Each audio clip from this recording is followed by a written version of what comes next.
readers, reviewers, countrymen, lend us your ears.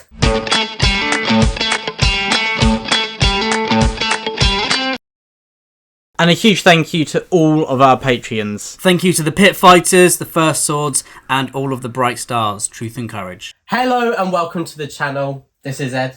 I am Will, and today, as I'm sure you can tell from the title of the video, we're going to be talking about our favourite reads of 2024 so far. We're halfway through the year, somehow. How is it, July, Ed? Time goes by swiftly. When you're having fun. Yeah. So, yeah. And when you're not having fun, because there's been a lot of times I'm not having fun, but it still goes really quick. Can you relate? But today we're going to have fun, aren't we? We're going to be talking about our favourite reads. This will go really quick. We take an excuse to talk about our favourite books, and today we're doing it. So You are a kind of a spreadsheet, a list man, aren't you? I do love a And good I would list. say, me too. I love making a list. We both love talking about a list. Yeah. And yeah, so we're going to be talking about the first half of this list. Today we're talking about our 10th favourite to 5th favourite.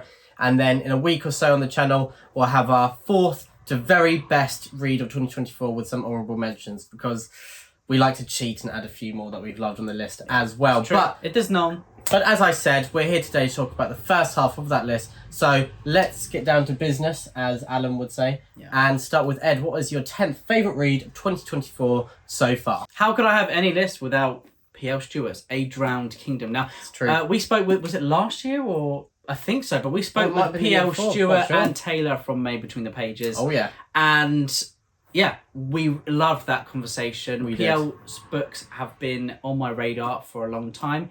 And one day I felt the need to read, and I decided to pick up A Drowned Kingdon. Now, this book, to me, felt like a unique combination of Janny Wirtz's writing and Christian Cameron's. So does it have that classic fantasy vibe to it then? It has a classic fantasy vibe, meets this strong chronicler's tale from our main POV, our protagonist. I love myself a good chronicler's tale. Me too. When it's done well, it's hard to beat. And what I love is a protagonist who can also merge with the antagonist. And here you have the main... You have this main character who is a bit of a prig, who's a bit of a wally, but he's a strong character as well. Okay. He knows himself. He has this strong code, and seeing it, because he's a prince. He's the younger prince, so that says everything, really, doesn't it? It does. He reminds me an awful lot of someone in this very who's he gonna say? The younger sibling. I can't quite put my I wonder who name, that is. I wonder. But anyway, that's enough about me. So A Drowned Kingdon to me was a brilliant mix of historical fiction meets fantasy. It felt like a historical fiction world. It was incredibly immersive. It felt real and grounded. But then it was in this fantastical realm full of just amazing characters, fantastic action, really witty and sharp dialogue, and prose that was completely unique. And obviously, to me, it had its influences on its sleeve. But to me, that's one of the stronger points of this series. I'm really looking forward to continuing the series. I'm sorry, I've been saying for so long I'm going to start this. I need to read this. Ed, I need you to hold me to account. Yeah. That is one of the top of the echelons of the pile that I really need to sort myself out and actually read. It's the Meridian, Will. I'm sorry. My number 10 is a self-published book as well. Look at us go, you're on our list. Murder at Spindle Manor, which was the winner of SPFBO, SBFBO, the self-published fantasy book award. Try saying that after you split the G. It is very difficult. But so this is fantasy. It won this year's self-published award, which is hosted by Mark Lawrence. A great competition, if you don't know about it, where loads of kind of book readers and book reviewers and bloggers look at many of the self-published books released last year in the fantasy genre and kind of end up voting them towards which is the best. And this was emerged as the winner. It is a Sherlock Holmesian fantasy murder mystery. We've got that classic Agatha Christie vibe where we've got all our suspects in one room in one night, and over the duration of that one night only. Oh yeah, and we're going to find out who the perpetrator is. But there may be a few casualties along the way. So very Agatha Christie, Sherlock Holmesian, and I loved how that was adopted into the fantasy genre. It took about 20-30 pages, I think, for Morgan Stang to really find his feet. It felt a little bit, not rushed, but a little bit tiny bit clumsy at first, the characterization, but beyond those 30 pages, it is truly brilliant. The characterization No more is stumbling, fantastic. no falling over. No, none at all. No knocking into China. Exactly. After that, every single character, within a page or two of meeting them, was genuinely just vivid, and you could tell who they were just from dialogue alone. Nice. After that, which is a hard feat to achieve, especially with a cast of about 10, 15 characters. And so, yeah, it really does adopt, I think, push through those first 20, 30 pages if you feel the same as me, because I believe it truly changes. And I love the creatures, the monsters, the twists and the turns, and the world that is being built in Murder at Spindle Manor. And I'm really looking forward to carrying on with book 2. And I believe book 3 is actually released on Thursday. Oh, so, yeah, plenty to dive to get into the series. And it's pretty short. It's a palate cleanser. It's fun. It's quite dark in ways as well, but it's one that you can really blitz through, have a great time, a fun read, one I really enjoyed, hence why it's on my top 10 of the year so far. Very nice. Now, Ed, on to the 9th. On to the 9th.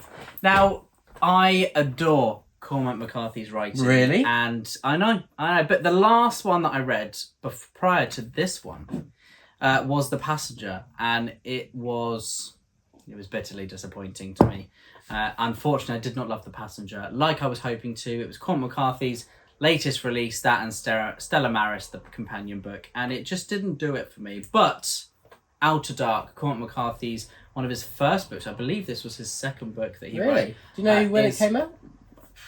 60s, 62. Wow, that is amazing, the longevity of his 68, career, isn't it? sorry, 68, Wow. yeah. So this is way before he, had any sort of fame, any sort of fan base, any sort of money really from writing. Yeah. And Outer Dark is, to me, it's like his rehearsal for all of these great books to come. He is practicing the apocalyptic world of the road in Outer Dark. He is, magpieing, we would say, these ideas. So it feels like he's honing his craft. He is, and he's practicing for Anton Chigurh from No Country for Old Men. He's got these characters, and he also has these characters that are akin to the Judge from Blood Meridian as well. It is a fascinating read. It is a strange concept. It's not a very pleasant concept either, but if anyone knows Cormac McCarthy, then pleasant is not a word that you would use to describe his works of literature. The way that he paints sentences on the page is just remarkable. In the road, there's a lovely father-son relationship, isn't there? It's happy. Yes, there is a happiness. A glimmer. Of some happiness. He's looking at him smiling, and he's like, yeah, that he's like, you're going to die probably in 3 days. But I love you. How innocent you are. But I love you. Dead soon. But yeah, so Outer Dark to me was a return to Cormac McCarthy's greatness, and I'm so happy that it can go on my top 10 favourites of the year so far. It's well worth checking out. Check out the premise if you are interested in it, and yeah. It's one of my favourites of his works so far. Very nice. I've only got, I think, 2 more to read by him. Wow. I'm not going to read the plays, I don't think. But yeah, I think two more, 2 short ones. That is his impressive. first one and his last one. That is very impressive. There you go. How's that quite for fitting. symmetry? But so Ed and I were talking about, we both love Cormac McCarthy. You're far more well versed than I am. It's true. But I did introduce you to Cormac McCarthy. You've never met him, neither have I. I know, but I'm saying I got you to read his work, so I feel proud of. Obviously, you know more. You know far more about him now than me. Yeah, that is true. Yeah, fine. My English teacher actually recommended Cormac McCarthy to me, which feels quite sick, really. Yeah, you were 9 at the time. Luckily not. I was 16, so that's fine. Yeah, great. But then on to Ed. But what I was going to say before going on a tangent is classic us. Is that we've done a review for Blood Meridian on the channel. Yeah. What else would you like us to talk about in regards to Cormac McCarthy? Would you like a review of the do road? A ranking, but well, I was going to say we will do a ranking at some point, but I do need to read some more. Maybe we can do one when I read the Border trilogy, and then do a full one once you've read every single book and I've read every single book. I'd love to do a chat about the Border trilogy. There's a lot to get into. That'd be great. And we just talk about The Crossing. The Crossing. Yeah. That'd be great. But anyway, that is Ed's 9th favourite. Yeah. And my 9th favourite is Dreams of Fire by Shauna Lawless. This is a novella. So far, talking about some short reads, which is quite unlike me. I do like myself a chunky book. But this is historical fantasy. It is a prequel to Ghoul's Song, which I think I pronounce wrong every single time. I think Gaul is the correct or term. But I Gale. said this in the last video and I meant to go and double check it and I forgot. So. Well, if anyone knows the pronunciation, please do let us know in the comments below. But anyway, Shauna Lawless, I love The Children of Gods and Fighting Men, book one of her historical fantasy series set in late 10th century Ireland.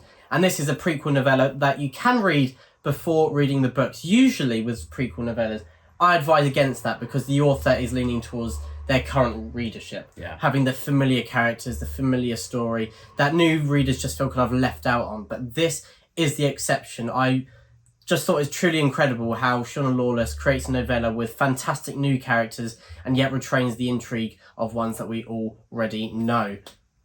Yes. Question: did you find out from our last video whether it is published by her publishers or was it self-published? No, I didn't find out, but I Me did find out that they are being released physically, I believe, together next year or maybe in the fall. Is she making another one? I don't know.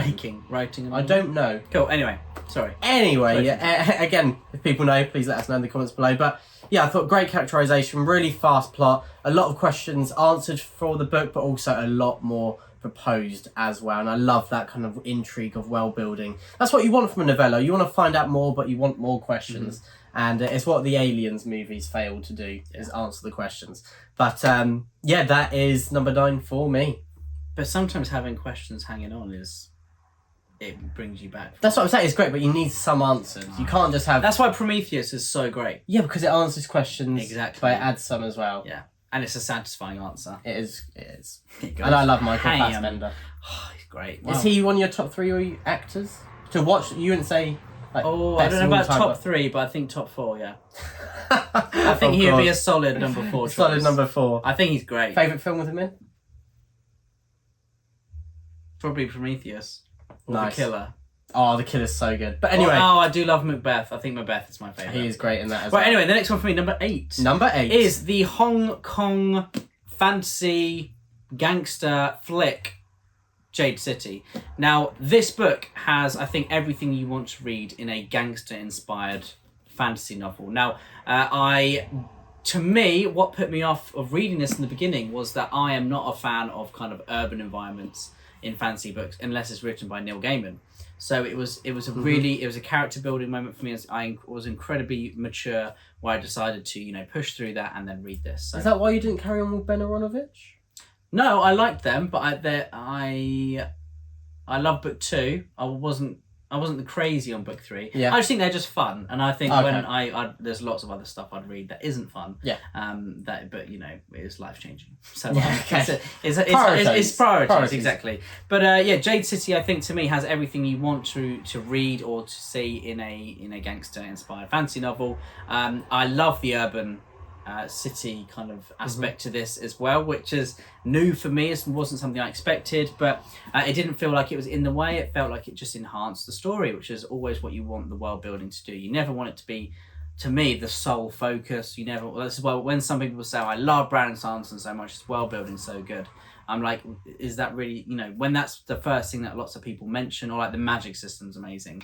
It's not really what I look for personally in my reading. I'd rather see strong characters in a believable, in a believable world where they're making human decisions, with human characteristics. With an engaging... Not all the believable- time, or, but that's got to be, probably the thing I look for the most. Characters. But Jade City has all of it. It has this kind of diverse range of characters with such unique and different personalities from one another.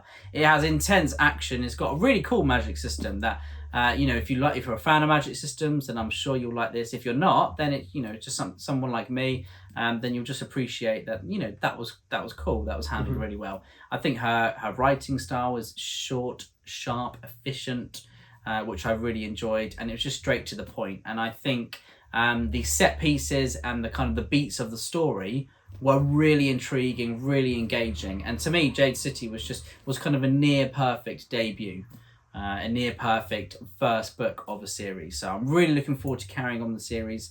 I've heard great things about book 2. I've had mixed reviews on book 3, but I think for the most part positive. It either makes or breaks the series, which is usual for a book 3, isn't it? Yeah. So That's how you remember it. That's why the it's so series important. is only as good as your favourite memory. Yeah. So Jade City, I've got some good memories from this one, and I'm looking forward to carrying on with the series. Very nice, and I think I'll be starting it in July or August. I think you'd really enjoy it, Will. I know you've started it before, but I think you'd really enjoy it. Very nice. And next up, number 8, I have In Cold Blood, what Truman Capote called the first non-fiction novel, which sounds like a bit of a paradox, but because it's told like a story. It's very dark, it's very grim. I imagine many of you have heard of it. It's one of the best-selling books of the 20th century. And Harper Lee, writer of To Kill a Mockingbird, was actually integral to the research to make it. Tell me because more. her and Truman Capote were childhood best friends. Wow. And then they both became 2 of the most famous American authors of the 20th century.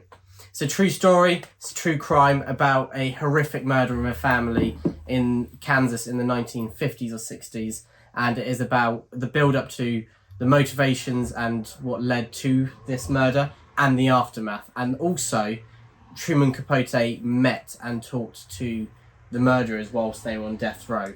So it's pretty dark stuff. He was like the first Louis Theroux, then. Maybe, yeah, I guess you can think of it like that. And so it's very interesting. I loved that. Well, it feels...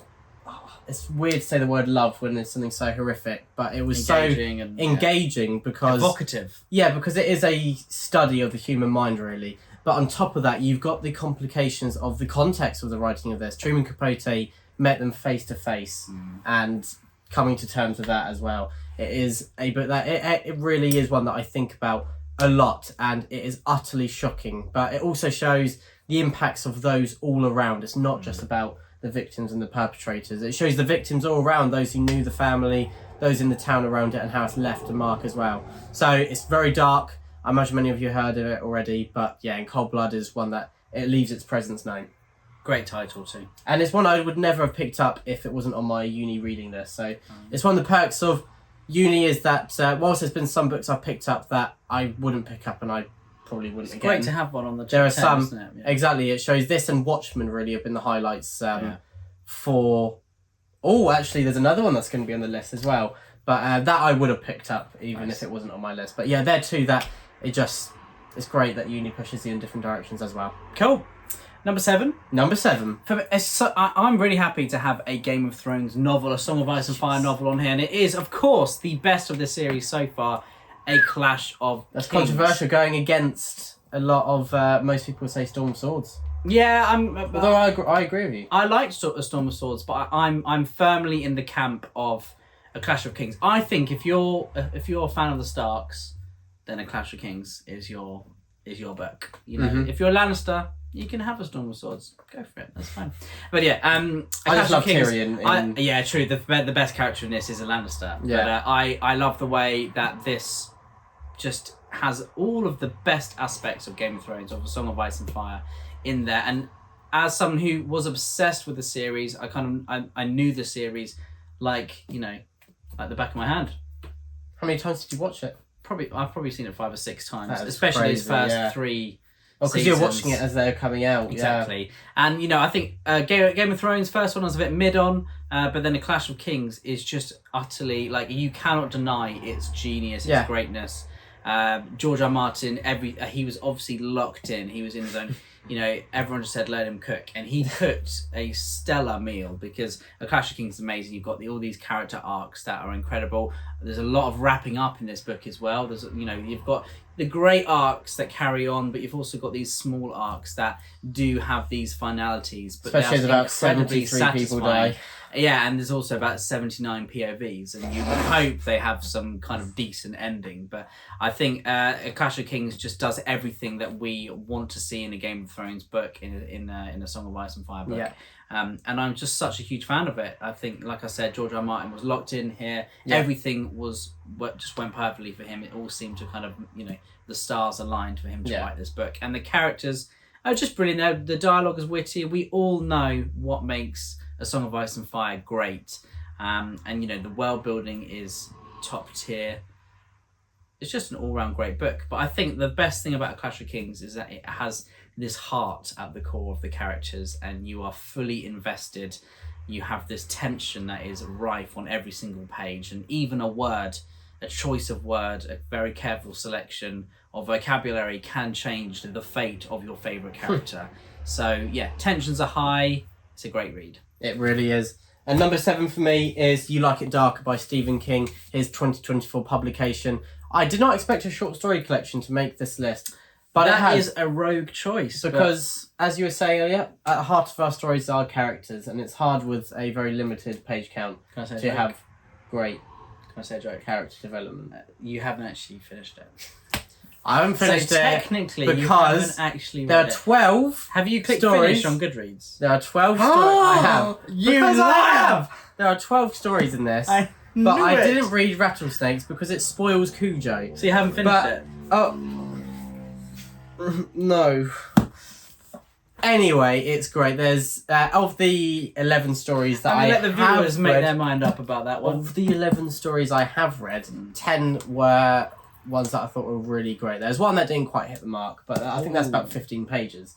So of the other 400, that's pretty good. It's pretty good. Short stories. And he is a master storyteller. It's fantastic. He's got a mix of supernatural stories which are really intriguing, such as one where you got the answer man, who for a minute or two he can tell you the answers to anything that's going to happen, but then you have to face the repercussions, questions you didn't ask, such as saying, "Oh, is someone going to die?" They say yes, but you don't ask how, so you're just scared the whole time.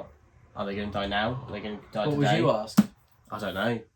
I'd probably say no after reading this because of the damage done to the character. But I just love simple premises that Stephen King executes brilliantly.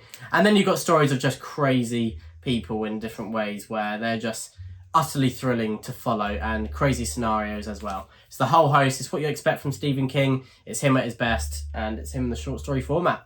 Really great. Very nice. Number 6 for me. Number 6. And the penultimate ones we'll be talking about in this video. Lovely. So I've just talked about the biggest fantasy series at the moment Since Lord of the Rings. I'm going to now talk about the biggest sci-fi series since. Pretty topical for 2024 as well. It is indeed Dune Messiah. Now, of course, after seeing Dune Part 2, which was a huge success of a film, was incredible, one of my favourite films, I had to go and read what happens next. I know that Denny V is going to be recording the next film. Oh, yeah. Well, recording? He's been recording his own video soon, Yeah, so yeah, check it out. yeah. He'll be featuring on the channel. Dune Is it Messiah because of Mike's had great to reviews be... that you thought to read this? It is indeed, because I saw Mike saying, lots of the time I've heard, if you didn't love Dune, then you won't love the rest of the books. And I wasn't, 100% in love with Dune. I enjoyed it. I thought Paul was a bit annoying. But I mean, I think he goes from annoying to kind of, genocidal maniac, but real quick. But Dune Messiah had to be read. And for me, it was a massive success. Very small book, big success. Compared to Dune, yeah. Exactly. And compared to Game of Thrones, the books I've been, I keep calling it Game of Thrones, A Clash of Kings. I love Dune Messiah because it has, Frank Herbert had some incredibly strange ideas. He had a messed up mind, let's be honest. It was incredible. The baby freaks mind. me out in Dune. Yeah, the baby. I'm glad she's not a baby in this one. Okay. She's a lot older, which is good. But yeah, I just really enjoyed the character beats, the story arc. I love the way that there is tension at the beginning. It's hard to see, you've got this character of Paul, who is this messianic figure, a clue in the name, Messiah. It's interesting to see what can be done with his character after Dune. Yeah. You feel like that should be the end, really, not of his story, but what can be the end. But Frank Herbert manages to add all of this tension, all of this intriguing network of spies and character work and dialogue that again is incredibly tense, and there's a lot of stakes. Sirloin, ribeye. I'm sorry. I was going to go Vlad the Impaler joke yeah, myself. Nice, but, cool. yeah, that's where your mind is. So to me, the best part of Dune Messiah was the ending. It was hot enough to burn stone. So I'm looking forward to reading this. So yes or no answer. Oh wait, actually not yes or no. Less or more. Did you enjoy Dune Messiah or Dune more? Oh, this. Bold words. Yes. On to my Number 6. I'm just. That was a big gulp, Will. It was a big. I was like, I need my voice. This year. Yeah, I know. Sorry. Number 6 is Temple of Fortuna by Elodie Fortuna Harper. Major, that's all I hear. Is that what you hear every time? Fortuna Major. Great. Very that's good. Harry Potter. Yeah, nice. Of course you I looked do. at me like I Don't was you mad. look at me like that. Sorry. But anyway, Temple of Fortuna, 3rd book of the Wolf Den trilogy by Elodie Harper. Book 1, The Wolf Den, is one of my favourite reads of all time, and I may have introduced it to Ed. Yes, Which he Ed said, also hello, loves it. Wolf Den, meet Ed. And then you met Wolf Den and you loved Wolf Den. Did you prefer Wolf Den or House with the Golden Door? Oh. House of the Golden Door. Me too. Spoilers for later on in the video. Really? Because I read book 2 this year as well. I read them about March, yeah. Nice. Anyway, this is the 3rd and final book of the trilogy. And Mara, each book, somehow Elodie Harper, she wraps up the previous book in a way where the story has to move on to a very different phase. So it's a very different type of story. And so you're worried, is she going to be able to make it as brilliant as the former? But she somehow makes it as engaging, intoxicating as well. And it's addictive, isn't it? You just can't stop reading. Because you're utterly terrified. You of are the so characters. terrified. But also, I think she's fantastic at romance.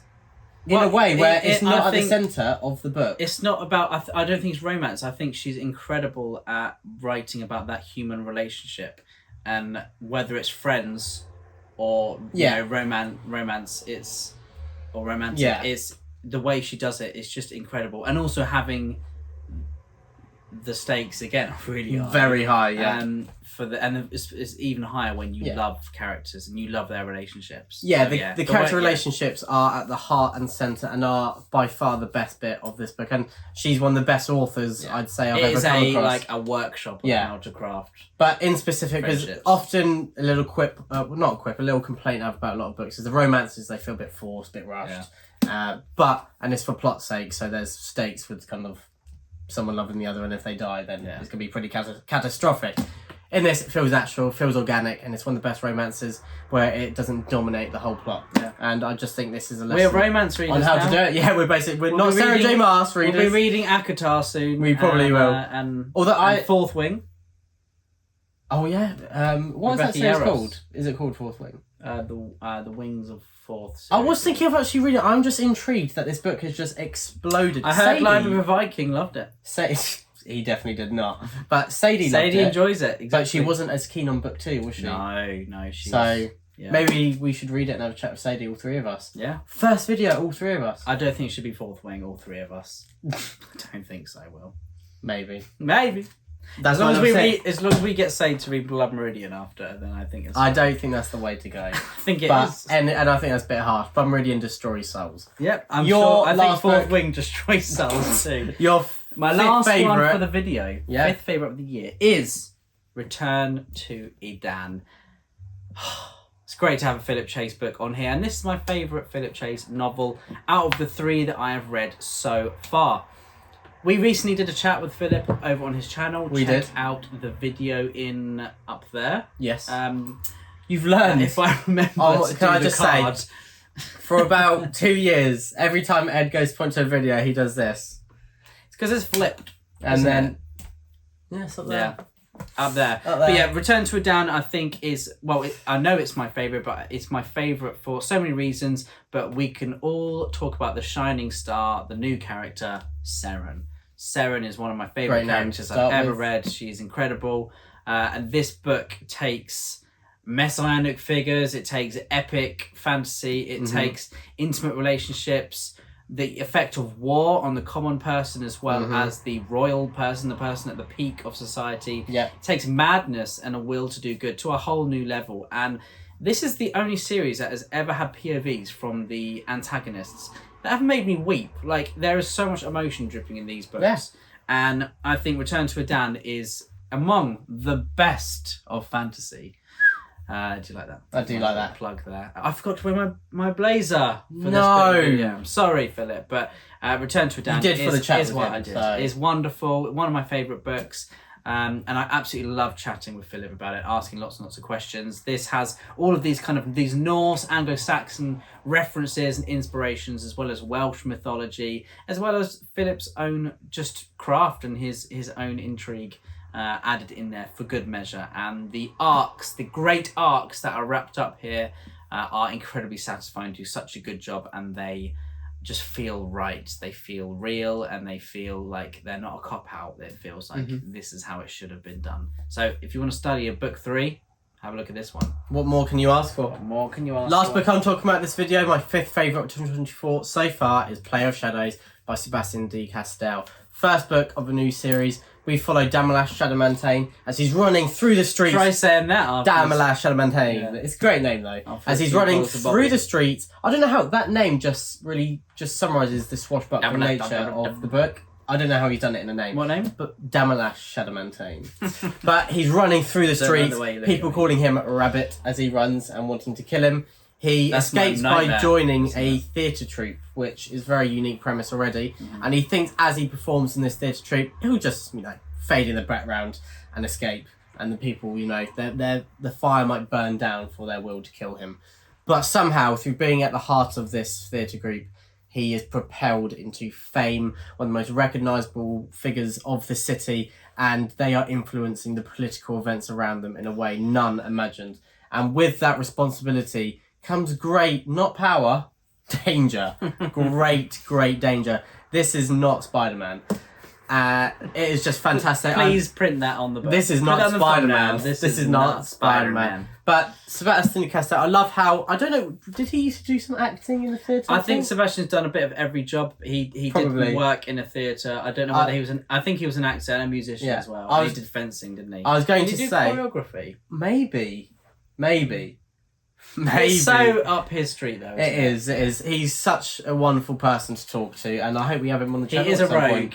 If he was a D&D class, Sebastian's a rogue. We should do that. We should do a video on what D&D class is your favourite author. That is a great idea. Thank you. But anyway, for today, Sebastian de Castell, he mocks actors, but also shows their power as well. And I love that kind of disillusionment of kind of the power that actors have, that maybe some of them think they've got way more than they do have. But also showing that they do have an influence. And I love that kind of double-edged sword. And it's just done brilliantly in this that has a lot of humour, as of course you expect from Sebastian de Castell, but a lot of heart. It's got very both. much looking forward to reading this. I can't believe you've not read it already, Ed. Alright. But anyway, that's my 5th favourite of 2024 so far. And the last book we're talking about today. So we will be coming out with another video over the next week, or maybe sooner. Maybe. Hopefully not later. Yeah. Talking about our very, very favourite reads of the year so far. But everyone, please let us know if you've read any of these on your TBR. What are your 10th to 5th favourite reads of the year so far, if you love making a list like us. But I think that's all from us today. Yeah. Thank you very much, everyone. Thanks for watching. Hopefully we see you in the comments below. Truth and courage. The Brothers Gwyn. The Brothers Gwyn.